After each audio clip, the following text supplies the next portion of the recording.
Hey everybody, Michael Snyder, California Weather Watch. Today is November 27th. Happy Thanksgiving Eve to everybody out there. We got the state of California up to the right, Hawaiian Islands bottom left. Looking here at the mid-level water vapor loop. These clouds, their bark is worse than their bite. We're not getting much precipitation from this. And we have another system out here developing. There's probably not going to have much of an impact here on the state of California other than clouds. It may be a little bit of light precipitation. We'll take a look at that in the latest weather model runs and we'll see what the extended forecast has in store for us.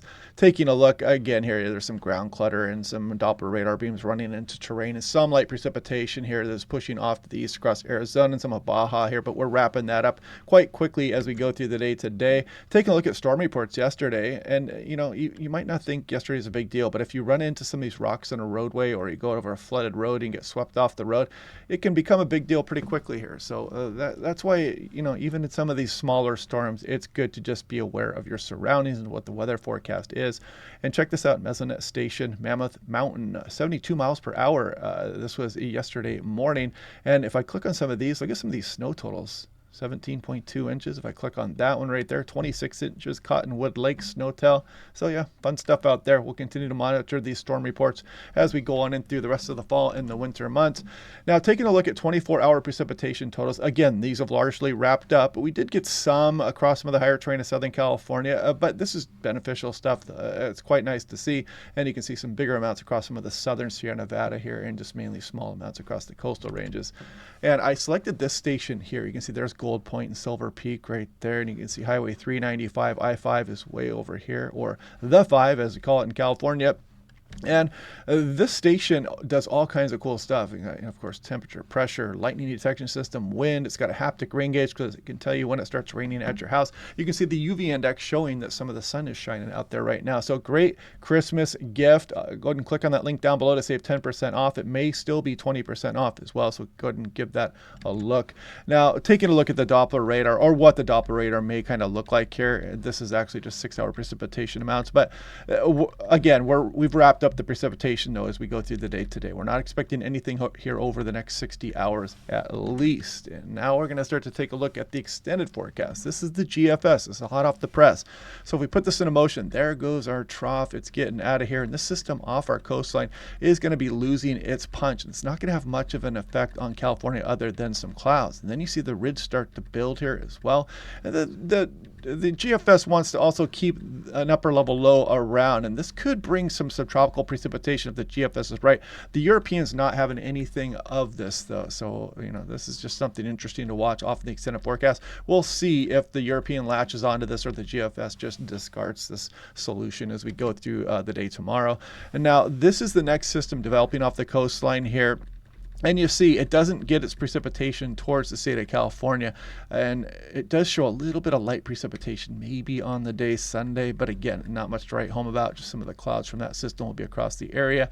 And then as we scroll off into the extended, we are getting kind of a break here, and we'll see if this will change as we go through the next couple of days. But some systems rolling into the Pacific Northwest and maybe clipping Northern California at times, but we continue to wait. And then there would be that upper level low. This would be an interesting feature. We'd have to watch that one, but again, that's way off into the future. We'll worry about that in upcoming days.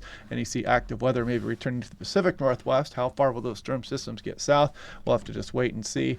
Beach hazard statements here. This goes all the way on in through tomorrow morning. A long period south swell with breaking waves up to 10 to 14 feet along the coastal areas. So if you're out there on Thanksgiving morning, don't turn your back on the ocean. You guys know the drill. Here's National Weather Service Sacramento, always with the nice graphics. Dry weather, chilly overnight lows, areas of morning frost through Saturday coming up. So you can see the temperatures out there quite comfortable, relatively speaking anyway. Now this is the European. If I put this into motion, the precipitation wraps up today. There's that system off the coastline. The European isn't showing much at all, maybe just a little bit of light precip again. That would be on the day Sunday. And then we scroll off into the extended forecast, and you see the European has really no hint of that upper level low off to the south of California, but it does get the Pacific Northwest active when some of those systems may start to affect California at times as we go on in through the first half of December. We'll see how that goes. But I did want to point this out as well. We are getting some gusty northerly winds down the Sacramento Valley, east winds across the Sierra Nevada, and you can see these come all the way across the Bay Area and some of the Central Coast.